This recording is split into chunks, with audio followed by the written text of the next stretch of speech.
Bienvenidos a nuestro estudio de Gálatas, un estudio inductivo, con el pastor Víctor Manuel Buitrago. Gálatas, la carta de la libertad cristiana. Esta fue la carta que separó definitivamente al cristianismo del judaísmo. Bienvenidos. Excelentísimo Dios, Padre de toda sabiduría y de todo entendimiento, no podemos estudiar tu palabra si no es bajo tu unción, bajo tu guía, bajo tu acompañamiento. Por eso te suplico en este momento que nos guíes a estudiar este pasaje de Gálatas, donde esperamos que tú nos enseñes, nos edifiques y que de esta manera nuestro amor, nuestra gratitud hacia ti, nuestro comportamiento contigo, con nuestros hermanos, sea cada vez mejor. Ese es uno de los objetivos de estudiar tu palabra, nuestro crecimiento en conocerte a ti, nuestro crecimiento personal y también el relacional con los demás. Te suplico en el nombre de Jesús que nos guíes en esta lección. Amén. Bienvenidos a nuestra lección número 10 de Gálatas inductivo. Hoy vamos a estudiar el capítulo 3 del versículo 29 hasta el capítulo 4, versículo 7. Así que bienvenidos. Voy a comenzar leyendo el versículo 29. Entonces, si ustedes pertenecen a Cristo, también son la descendencia de Abraham. Si son la descendencia de Abraham, también son herederos de las promesas que Dios le hizo a él. Esto dice la Reina Valera del 60. Y si vosotros sois de Cristo, ciertamente linaje de Abraham sois y herederos según la promesa.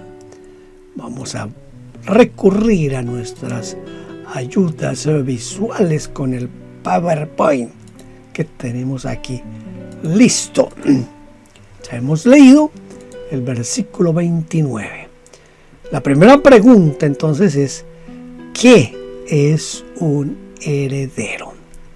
¿Quiénes son los miembros del clero? Mire, un heredero es aquel que recibe todo o una parte de una herencia. Es alguien quien es dueño de una heredad o de heredades, varias heredades pueden ser, ¿cierto? La segunda pregunta, esta pregunta pareciera que no tiene nada que ver con la primera, porque en nuestro contexto, un miembro del clero es un sacerdote católico, ¿no? Porque el clero está conformado por un conjunto de clérigos de las órdenes mayores o menores. El clero es la clase sacerdotal de la Iglesia Católica, Romana. Pero, curiosamente, para el apóstol Pablo, todos los que son de Cristo son el clero, es decir, los herederos. Porque la palabra clero o cleros significa suerte, participación, parte, lugar. También alguien encomendado al cuidado de otro. Todos los que son de Cristo son kleronomoi, es decir, herederos. Por lo cual somos miembros, escuche, esto es bien importante, somos miembros del clero. ¿Pero por qué? Bueno, somos miembros del clero, primero, porque recibimos lo que Dios ha prometido a su pueblo. Dios ha prometido al Mesías y nosotros lo recibimos. Ha prometido el Espíritu Santo y lo recibimos. Ha prometido el perdón de pecados y fuimos perdonados. Ha prometido responder a las oraciones y recibimos sus respuestas. Ha prometido estar con nosotros y todos los días lo cumple. Todos los días está con nosotros. Segundo lugar, somos miembros del clero por ser herederos. Somos herederos de Dios y coherederos con Cristo. Tenemos nuestra herencia guardada en los cielos. Tercero, somos miembros del clero por elección. La suerte nos cayó en lugares deleitosos. Él nos ha hecho participantes de su obra, su ministerio, su visión y su propósito eterno. Fuimos escogidos en Él desde antes de la fundación del mundo. Fuimos constituidos reyes y sacerdotes para Dios el Padre y nos hizo una nación santa, linaje escogido, real sacerdocio. La Iglesia de Cristo ocupa el espacio de la casta sacerdotal del Antiguo Testamento. Toda la Iglesia, y no solo sus ministros o sus pastores. Y cuarto, somos miembros del clero porque estamos al cuidado de otros. Este es el verdadero clericalismo, el que pertenece a toda la Iglesia. Vamos a leer ahora Gálatas capítulo 4 versículos 1 y 2. Lo que quiero decir es que mientras el heredero es niño, es como si fuera un esclavo, aunque sea el dueño de todo. Porque mientras todavía es niño, está bajo el cuidado de sus guardianes y siervos hasta que sea mayor de edad, cuando sea o cuando se es ya un hombre libre. ¿Por qué los niños, si comparamos a los niños con los esclavos, por qué son parecidos o iguales? ¿Qué hace que no tengan diferencia entre los niños y los esclavos?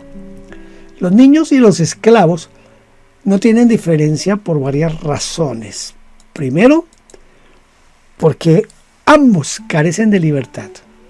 No se les permite tomar decisiones importantes e incluso se les pone límites tanto para salir a jugar como lo que comen y todas esas cosas. Bueno, no sé si abordar esto, pero con esto del progresismo, los niños están tomando unas decisiones que da tristeza cuando se les permiten ciertas cosas. Pero mejor no voy a entrar en ese asunto. Los niños y los esclavos no se les permite administrar.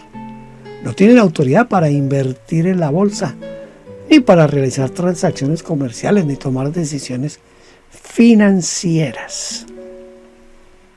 Tercero, tanto los niños como los esclavos están bajo la tutela de otros.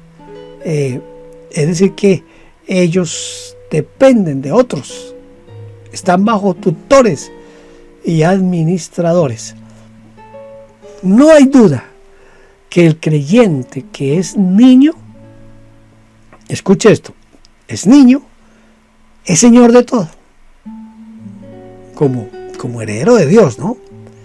Pero nada puede hacer porque es niño y debe estar siempre bajo el tutelaje de otros. Cuando llega el tiempo señalado por el Padre e ingresa al mundo de los mayores, recibe todos los poderes, toda la autoridad para administrar como un hijo del rey. La conclusión a la que llega Pablo es que los que dependen de las obras de la ley son niños, igual que los que dependen de las obras de la carne. Unos y otros están en la misma condición. Son esclavos, carecen de libertad, no tienen identidad, son privados de poder y viven siempre dependientes de otros. En Gálatas 4, versículos 3, 4 y 5, leemos lo siguiente. Lo mismo sucede con nosotros. Cuando éramos niños, éramos esclavos de las reglas elementales de este mundo. Pero cuando llegó el momento oportuno, Dios nos mandó a su Hijo, que nació de una mujer y vivió bajo la ley. Así lo hizo Dios para poder comprar nuestra libertad de la ley y adoptarnos como sus hijos. Ahora, en la Reina Valera habla de los rudimentos, y de esos rudimentos es que me voy a referir aquí en este momento. ¿Qué son los rudimentos del mundo? Bueno, podemos ver aquí 3 beneficios de la salvación en Cristo. ¿Cuáles son esos 3 beneficios? Ahora, ¿qué es el cumplimiento del tiempo? ¿Y qué características históricas había cuando Dios envió a su Hijo? ¿Qué características había en ese instante, en ese momento? Rudimento significa embrión o estado primordial e informe de un ser orgánico. Parte de un ser orgánico imperfectamente desarrollado. Primeros estudios de cualquier ciencia y profesión. Pero Pablo va más allá, porque empleó un término filosófico que significa elementos que constituyen el mundo material. Que constituyen el mundo material. Los principios básicos, lo elemental. De esta manera, ha señalado que toda persona no desarrollada se encuentra bajo esclavitud. Sus pasiones, sus malos deseos la dominan y la controlan, simplemente porque está en lo básico, lo elemental, y no alcanzó la plenitud, una plenitud que solo se alcanza por medio de Cristo Jesús. Ahora, la pregunta que hicimos hace un momentito es ¿cuáles son los 3 beneficios? ¿Cuáles son los 3 beneficios? Los 3 beneficios son, primero, Cristo nos hizo mayores de edad. Cuando éramos niños pequeños, fue cuando estábamos sin Cristo. Estábamos totalmente bajo tutelaje.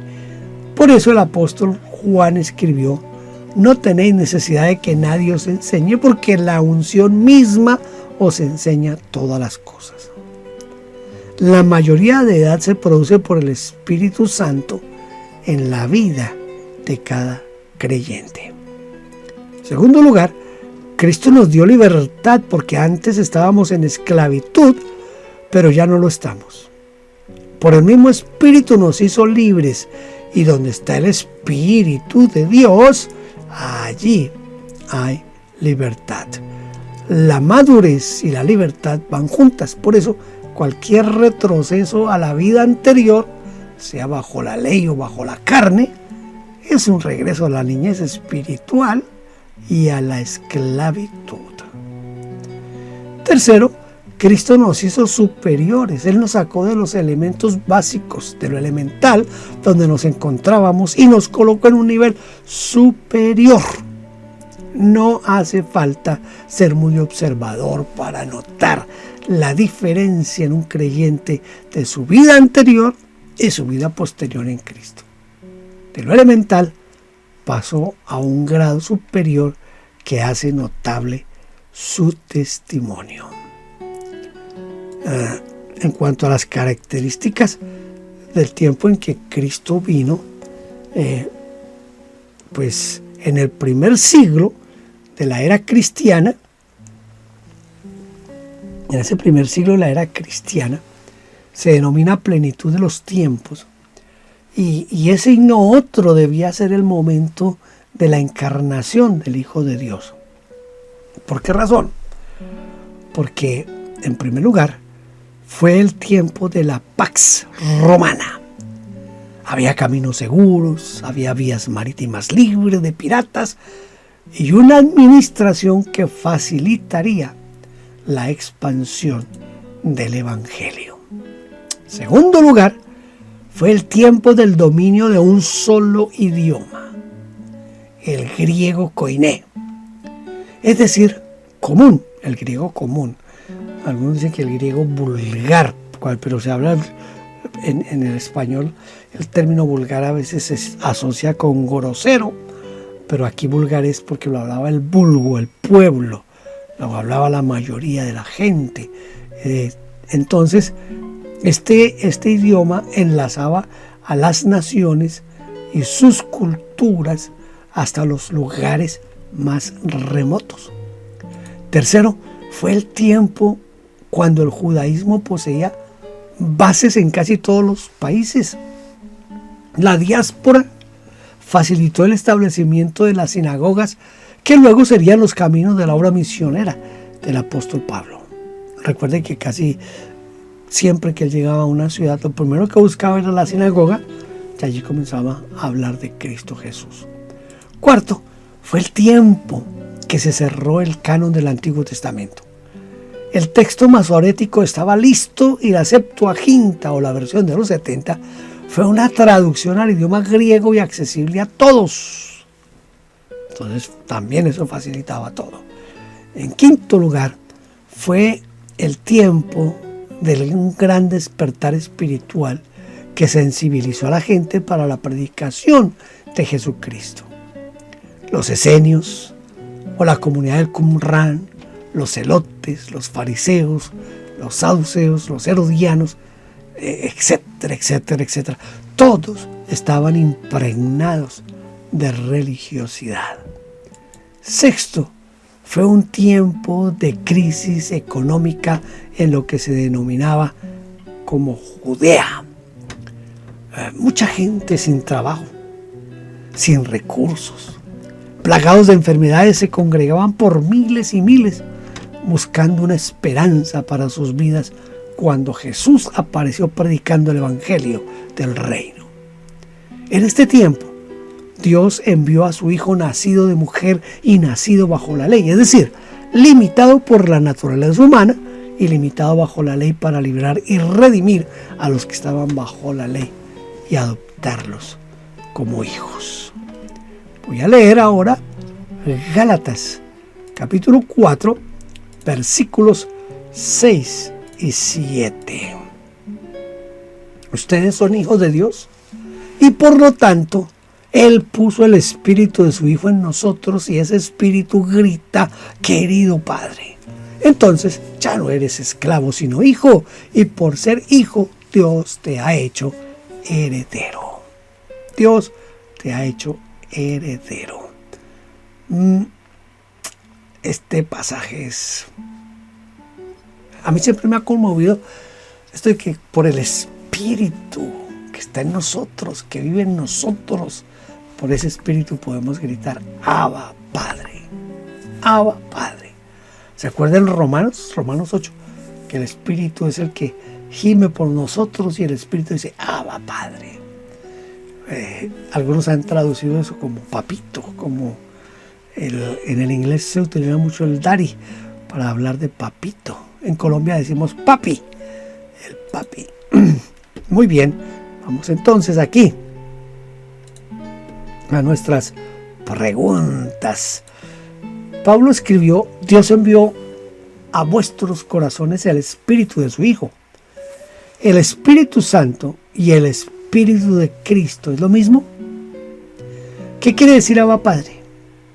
¿Qué pudo haber significado para los esclavos del tiempo del apóstol Pablo leer: así que ya no eres esclavo, ahora eres hijo? Tenemos suficientes evidencias para pensar, decir, afirmar que el Espíritu de su Hijo y el Espíritu Santo es lo mismo. Sobre la base de Apocalipsis 2 y 3, donde Jesús se dirige a las 7 iglesias del Asia Menor, donde cada carta concluye con la frase: el que tiene oído, oiga lo que el Espíritu dice a las iglesias. Jesús habló diciendo: yo conozco tus obras, pero al final se nos dice que fue el Espíritu.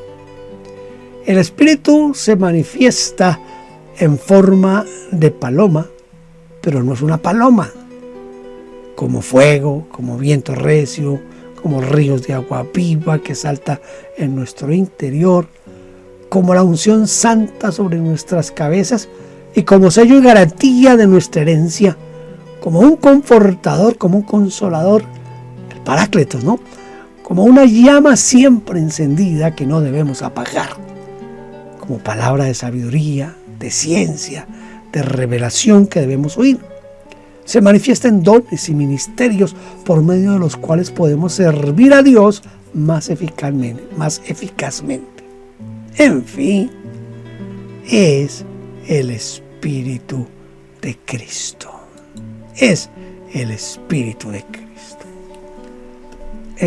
Este Abba Padre es una palabra aramea que significa el Padre o también Padre, y se utilizaba únicamente en el trato familiar, nunca para referirse a Dios, porque los rabinos, aunque tenían a Dios como Padre, consideraban que la expresión Abba Padre era demasiado íntima, demasiado familiar y de excesiva confianza como para dirigirse de este modo a Dios.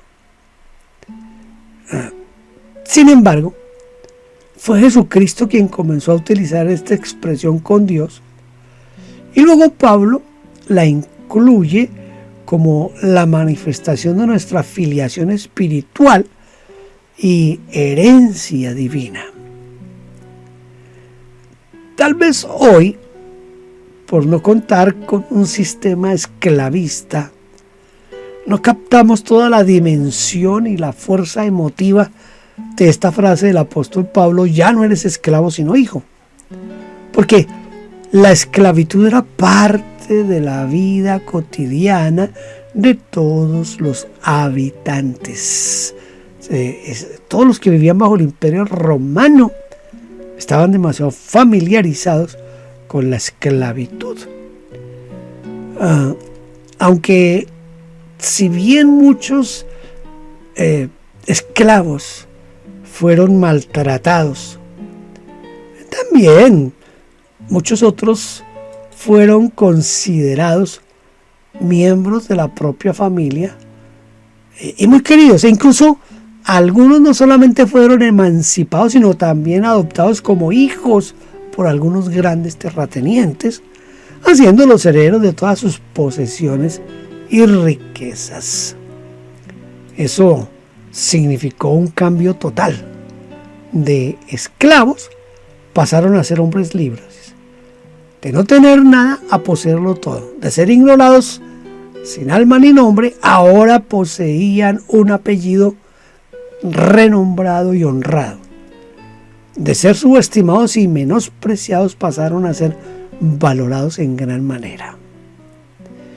En lugar de tener una descendencia de esclavos, o sea, ya ellos no iban a tener esa descendencia de esclavos, ahora podían tener otra descendencia, que era una descendencia de nobles. Por obra de Dios, cada creyente en Cristo es un heredero. Toda nuestra posición cambió nuestra forma de caminar, nuestra forma de pararnos, de hablar, de decidir, de planificar. Nuestros pensamientos y actitudes, nuestra autoestima, nuestra manera de vestir, nuestras elecciones personales, ahora nos señalan como hijos de Dios, como herederos de sus posesiones. Por eso, cuando miramos a nuestros hermanos, debemos verlos como príncipes, como parte de una noble estirpe de herederos de todo el universo, por ser de la misma estirpe de Cristo Jesús. Tremendo, tremendo esto, lo que hizo el Señor Jesucristo en nuestra vida. Llegó el momento de tratar de memorizar un texto bíblico. Gálatas 4:7. Así que ya no eres esclavo sino hijo, y si hijo también heredero de Dios por medio de Cristo Jesús. Escuche, Repitámoslo a ver si lo memorizamos. Así que ya no eres esclavo, sino hijo. Recuerda esto, ya no eres esclavo, sino hijo. Y si hijo, también heredero de Dios por medio de Cristo Jesús. Gálatas 4:7. No está difícil, ¿verdad? Y lo hemos repetido tantas veces y lo hemos escuchado tantas veces que es fácil memorizarlo. Así, voy a ponerlo en primera persona. Así que ya no soy esclavo, sino que ahora soy hijo. Y si soy hijo, soy también heredero de Dios Padre por Cristo Jesús, porque soy coheredero con Cristo Jesús. Fácil de aprender este texto bíblico. Espero que usted lo memorice también. Y no solo que lo memorice, sino que lo viva, lo experimente. Recuerde, ya no somos esclavos. Dejemos todo eso del judaísmo, de la ley, de las normas. Dejémoslo allá quietecito y quedémonos en nuestra libertad en Cristo Jesús. Hemos finalizado nuestra lección número 10. Espero que nos podamos ver en la lección número 11. Dios le bendiga. Gracias por vernos. Favor inscribirse en nuestro canal. Denos un like, toque la campanita y déjenos su huella con un comentario. Bendiciones.